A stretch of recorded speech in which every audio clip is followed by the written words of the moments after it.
We know, as you said, Zelenskyy wants a truce until he and Putin can get together. But I would say probably good luck with that, Paul. After what we've seen, where do you think things stand? To use Trump's structure here, I think that Zelensky's got some good cards now because he's got some momentum, right? Because of the drone strikes. Well, you got the minerals deal.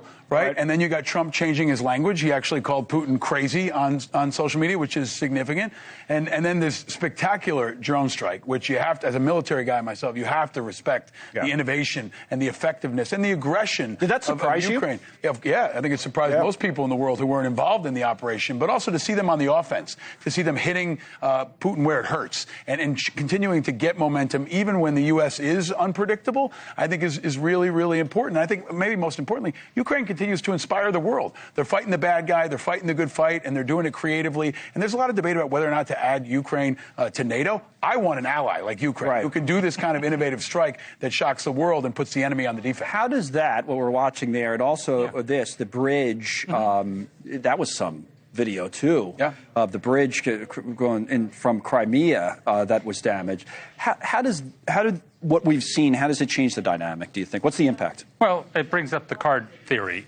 So we had the February meeting, and President Trump was egged on, I believe, by J.D. Vance and other people, and said, go get him, and he said, you don't have cards.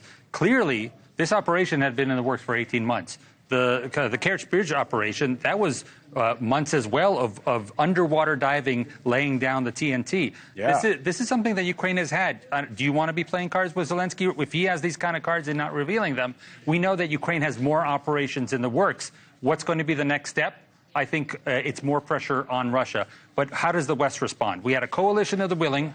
They were ready to coordinate with Trump. Trump kind of blew that up with the first Istanbul meeting. Right. Now, he's also not doing the same thing he did last time. So he's a little bit all over the place. And again, we don't have a consistent voice from the administration. I'd love to see the Senate take it up with the sanctions bill, but that's going nowhere right now. I don't think they will without Trump. Absolutely I mean, they have the votes. They might. I mean, well, they have the votes. Yeah. But I'm just saying I don't know that they would do that, like Lindsey Graham and others who support this, because they have like 80 people. They could override a Trump veto.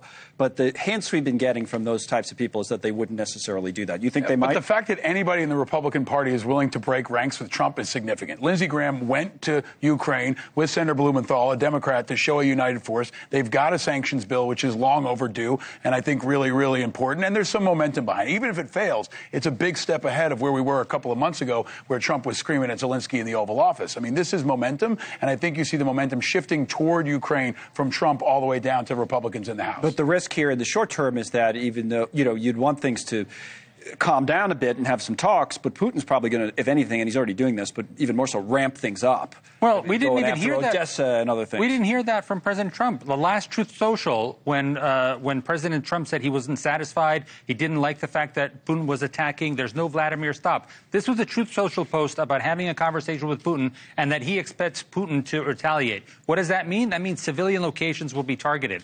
Those same planes they targeted, those planes, the Tu-95, Tu-22, those are the ones that launch rockets against children's cancer wards, against maternity wards. Yeah. Those are the locations. And there was no mention of Vladimir, don't attack civilian locations.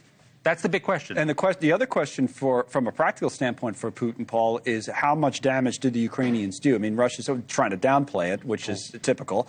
You would, oh, no, this is not that big of a deal. But the video looked pretty bad. And they claim they got $7 billion worth of damage from, 100 and some odd drones. Yeah, I mean, Zelensky's in a better position to negotiate if he continues to punish Putin, to hit him where it hurts. And that's what he's doing. And popular support in Russia is important, right? Putin does have to keep his country together. He doesn't want to see a violent overthrow from within because the Russian people are sick of this. They've been mostly insulated from the civilian casualties so far. But if you're living in Russia, you now know Ukraine can reach out and touch you. And I think that is very, very important. And a really important factor that I think always gets lost. This is good for American national security to have 41 bombers off the table, right? Ronald Reagan would have been thrilled if you told him, hey, we're going to knock out 41 Russian bombers and not lose a single American life. That's a great upside for the U.S. and for our national security long term. Yeah. Instead, Trump said, well, Putin's going to have to fight back against us. So it's a different response. All right. Thank you, Paul. And thank you, Andre. Good to see both of you. Speaking of President Trump, he wants the Congress now